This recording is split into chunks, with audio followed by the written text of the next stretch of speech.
is Europe. This is the wall of the Nazi fortress. All the skill of a brutally great military and engineering people have gone into the construction of this wall. Today, boys from New York and London, from Seattle and Manchester, from Toronto and Montreal, from Marseille, Warsaw and Prague, from Narvik, and from thousands of other Allied homes are doing what Hitler and Napoleon dared not do: cross the waters of the English Channel and attack the fortified coast on the other side.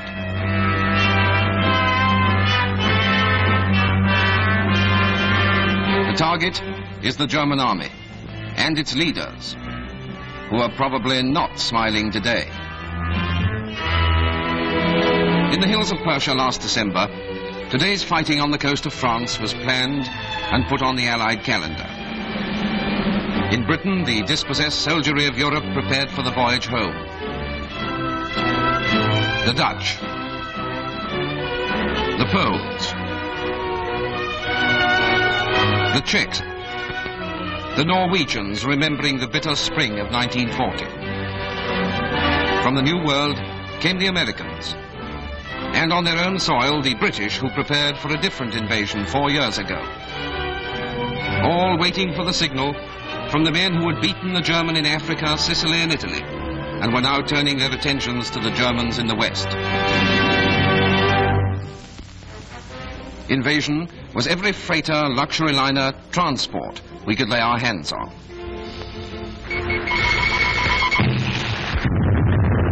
Invasion was the Navy and Coastal Command aircraft fighting their unending war with the Nazi submarine fleet over all the sea and air highways to Britain.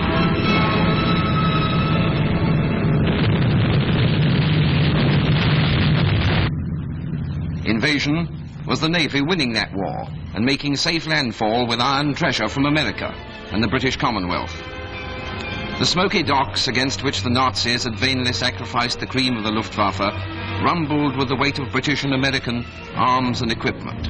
GIs and lance corporals and grizzled civilian longshoremen worked the cranes and hooks that swung the martial wealth of the free world onto the soil of Britain. Here was Montana's copper, Australia's wheat, Pennsylvania's steel, Texas cattle, the nimble fingers of the women in the aircraft factories of California, the sweat and muscle of the Canadian mines.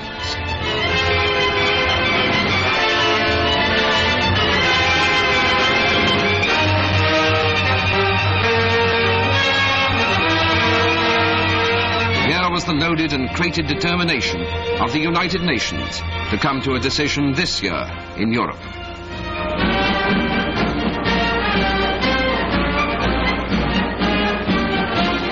Were the men who would come to stand side by side with their allies, facing the European coast from the Arctic tip of Norway to the Bay of Biscay.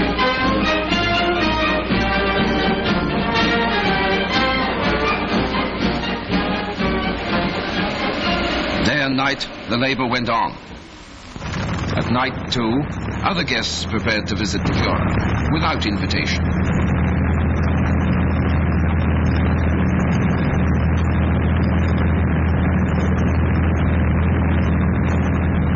Britain's young heroes flew the men of the Royal Canadian Air Force and the Royal Australian Air Force, and backing the enormous flow of highly trained flying men into the operational squadrons was the great British Commonwealth Air Training Plan, its training fields stretching across Canada from coast to coast.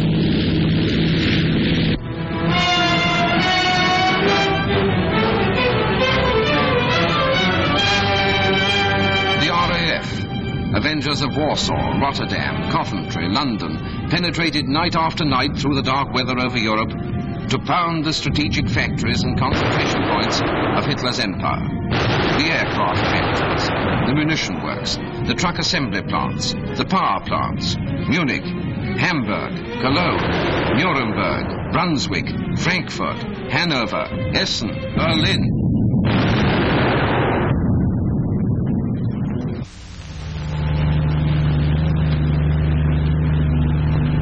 Along the bombed roads of Britain, the star, now worn not only by American but by all Allied vehicles, became as familiar as the advertisement for Bass's ale. on rubber and steel, the goods of war rolled to dispersal and distribution points throughout Great Britain, there to be stored against a day of need.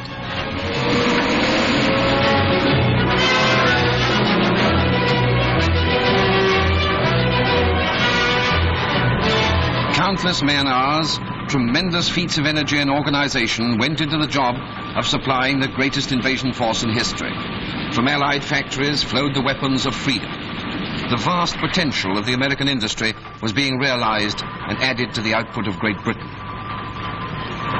Night and day, the vast business of assembly went on in preparation for the coming attack. And to carry all this, locomotives, freight cars for the railway lines of the continent.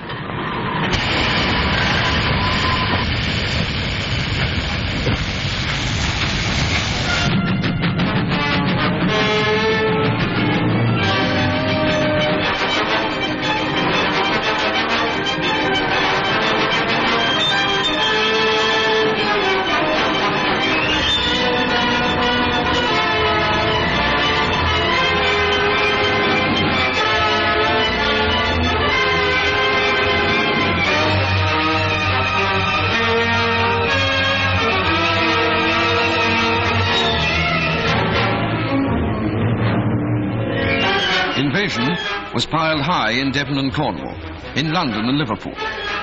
Invasion stretched its long lines of tanks and guns and vehicles down the rolling English roads. To the enemy, a growing menace. To the Allies, the climax of years of endurance and endeavor.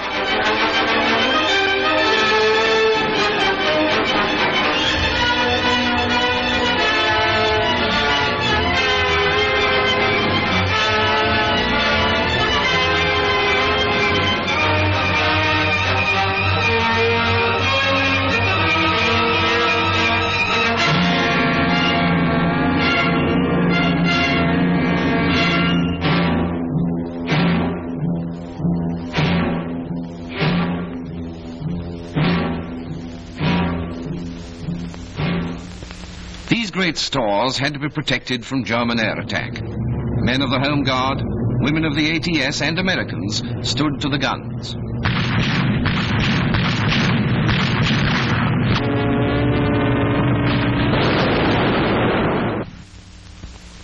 In the waters round Europe, a naval wall was built and maintained. Nowhere, not even in the coastal waters of Germany, could the enemy move with impunity. Mines from aircraft and patrol vessels. Warships of all the Allies relentlessly met each challenge on the sea. Minesweepers cleared the lanes for our own shipping, our own landing craft, whilst motor torpedo boats, destroyers, cruisers, battleships, and aircraft slammed the waning and bedeviled sea strength of the German power. Crippled and bleeding, the German Navy clung to its harbors. Every day was D-Day for the Air Force. From dawn to dawn, the sound of aeroplane engines filled the air. England, now a green and pleasant, unsinkable aircraft carrier, launched immense fleets of planes to scourge the enemy in Europe, blow down his factories, tear up his railroads, explode his ammunition dumps, fight his air force out of the sky, kill his troops wherever they were to be found.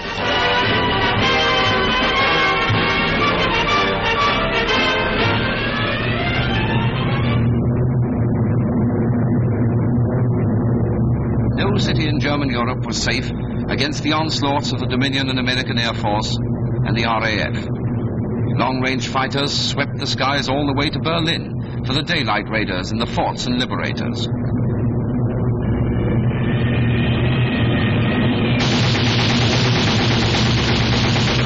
Highways to Germany were lined with flak, and the best pilots of the Luftwaffe still hurled themselves against the fire of the Fort's 50s and the Lightning's cannon.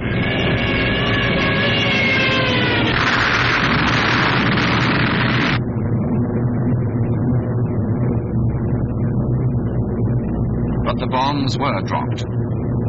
On the oil refineries, the aircraft factories, the ball bearing plants, on Schweinfurt, Bremen, Kiel, Wilhelmshaven, on the German production centers in France, beating Nazi war industry to its knees with a merciless arithmetic of bomb tonnage.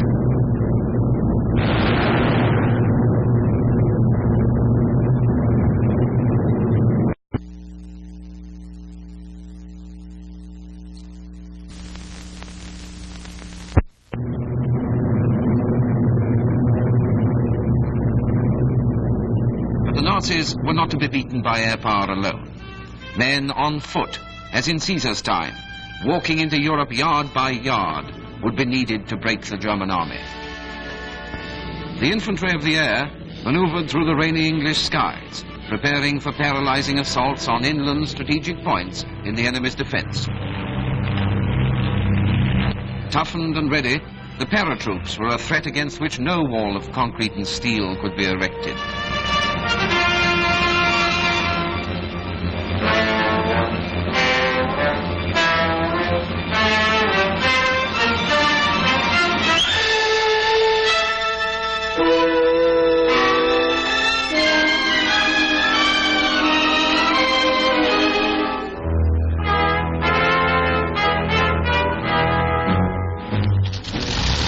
Drew nearer, the Air Force stepped up its attack. The target was the invasion coast and the country just beyond it. Mustangs flown by the Poles who'd fought in the Battle of Britain.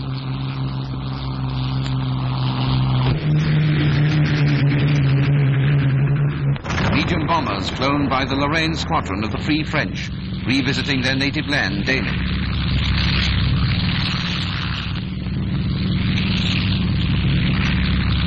Mitchells, flown by men of the British Commonwealth.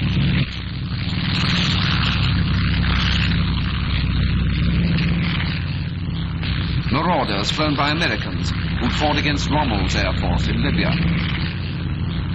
Darting in low over the channel to rock the German army back on its heels before it could set itself for the final assault.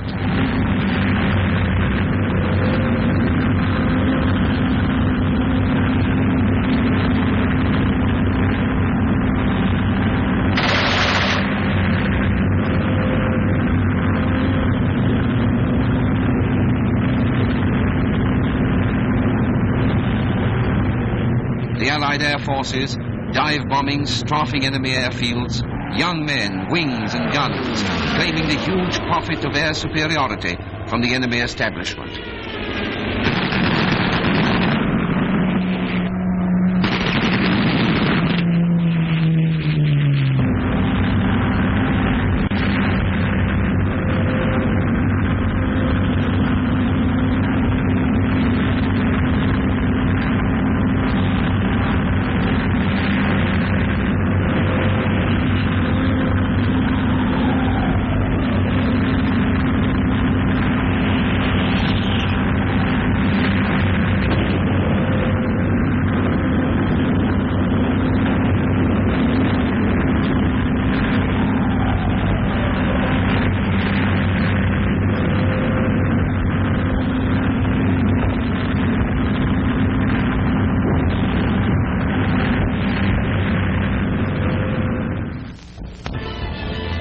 In the coves and harbours of Britain, the ships that were to carry the army to Europe were collected.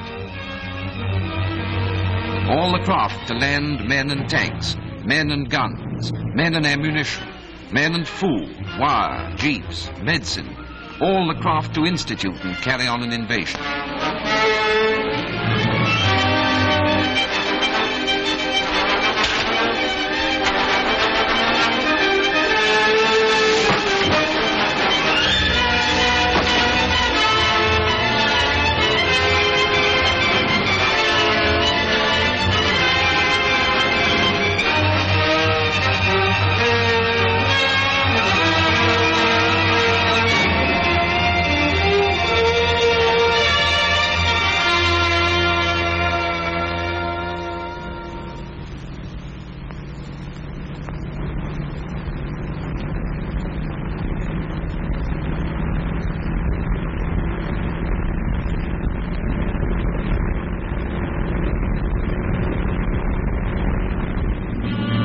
The time had come for the final rehearsal.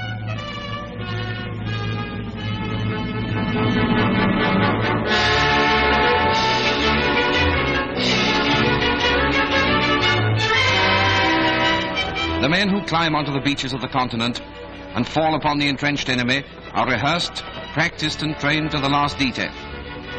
These men who have come from so many countries and speak so many tongues gathered together in Great Britain to form this vast Allied army, and trained alongside their British comrades from the hills and woods of Devon to the highlands of Scotland. These men have learned how to make a bed the army way, how to clean a rifle, how to read a map and fire a mortar, how to drive a tank or a mule.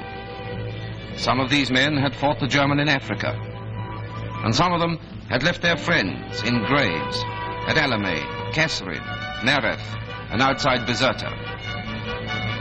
And now they learn how to crack the wall of German Europe.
Today, our men, the boys from New York and London, from Seattle and Manchester, Toronto and Montreal, from Marseille, Warsaw and Prague, from Narvik, fight on the beaches of Europe. The issue is now in their hands.